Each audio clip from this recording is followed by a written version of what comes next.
Fresh developments across federal ministries, agencies, and parastatals is usually encapsulated and disseminated on Ministry News. What's new on Ministry News?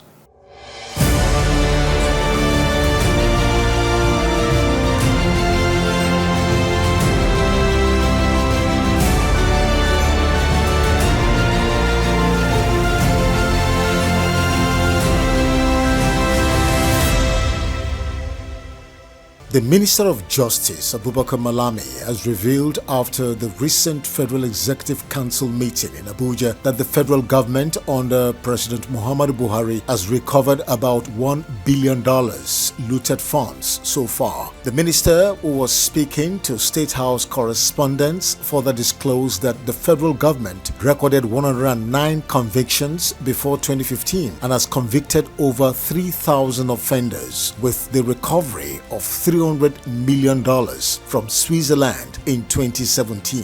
While expressing disappointment at budget padding, a practice he described as worrisome, Malami also announced that FEC approved a new anti-corruption strategy document to reinforce anti-graft operations nationwide. Today, we are recording successes in terms of convictions to the extent that a single agency of government, if you take, for example, the EFCC, within a year, I'm talking of 2022, we have recorded over 3,000 convictions, from the point of 109 convictions in over 10 years by previous administration.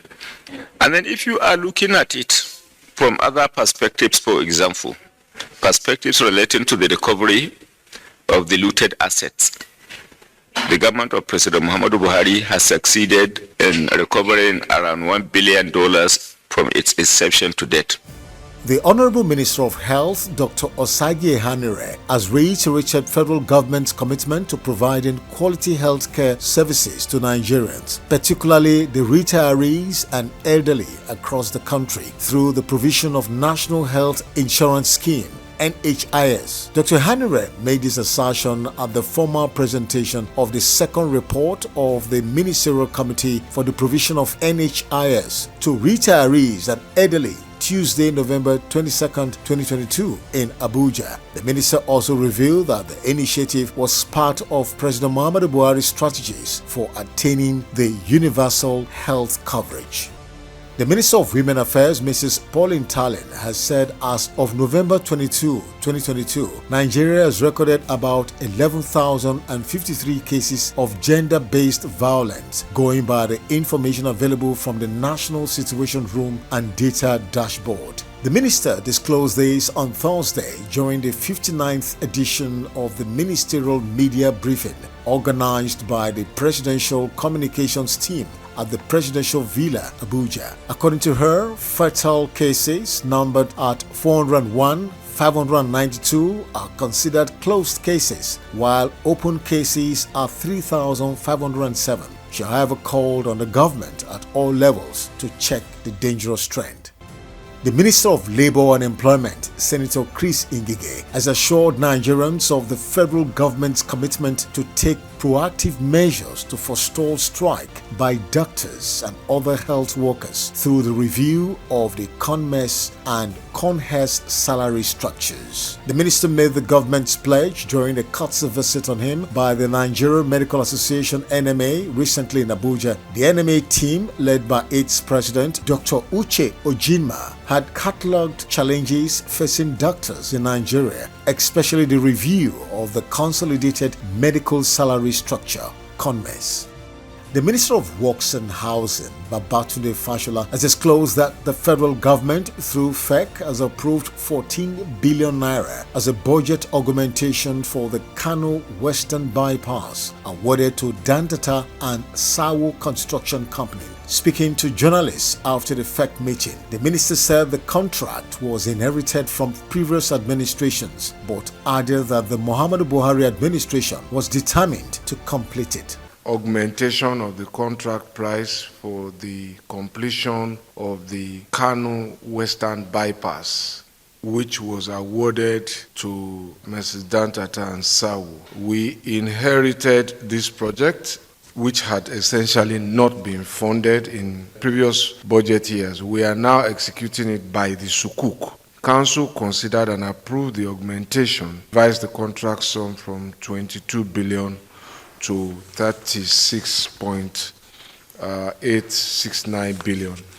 The Senate has endorsed the federal government 48 billion naira oil pipeline surveillance contract to government Ekpomopolo, popularly known as Tompolo. The ex-Niger Delta militant leader now leads the protection of oil pipelines in Akwa Ibom, Bayelsa, Cross River, Delta, Edo, and Rivers State. In August, the President Muhammadu Buhari administration engaged Tompolo due to increasing oil theft in the South-South. The Senate on Thursday took up the Minister of Defense, retired Major General Bashiru Magashi, on the insertion of 11 billion naira in the proposed 2023 budget of the Defense Ministry. The Senate Committee on Defense uncovered the gap in the 11 billion naira in 2023 budget of the ministry during defense of the entire proposal of the minister. The amount was observed and pointed out by the Vice Chairman of the committee, Senator Itzifanos Giang, PDP Plateau North, comprises of 8.6 billion naira earmarked for the procurement of military hardware, equipment, and 2.25 billion naira for safe school initiatives. The two items, when critically viewed, were not supposed to be in the ministry's budget, since hardware procurements are done by the Army, Navy, and Air Force, and safe school initiatives by the Federal Ministry of Education. The Honorable Minister of Science, Technology and Innovation, Dr. Adeleke Mamora, says science, technology and innovation sectors will raise the nation's gross domestic product (GDP). The minister, who stated this during the celebration of the World Science Day in Abuja, explained that developing countries where resources are invested in science, technology and innovation have reaped high GDPs and blooming economies, adding that all development should be hinged on them for sustainability. The Minister of Interior, Rauf Aregbesola, has disclosed that the federal government has promised to establish a passport processing center in Alimosho local government area and other areas as part of efforts to ease the difficulties experienced in the issuance of passports. The minister will disclose this on Tuesday at the 4th edition of the PNB Administration Scorecard 2015 to 2023 series, assured that challenges being encountered in the issuance of passports were being addressed. We have more projects